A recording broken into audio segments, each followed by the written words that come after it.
اللهم احفظ أهلنا المستضعفين في فلسطين يا أكرم الأكرمين. اللهم كن لهم عونا ومعينا، اللهم كن لهم مؤيدا وحفيظا. اللهم كن مع إخواننا في القدس يا رب العالمين. اللهم يا ربنا اربط على قلوبهم.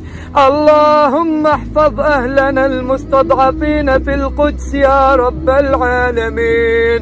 اللهم احقن دماءهم، اللهم اشف مريضهم، اللهم فك أسراهم.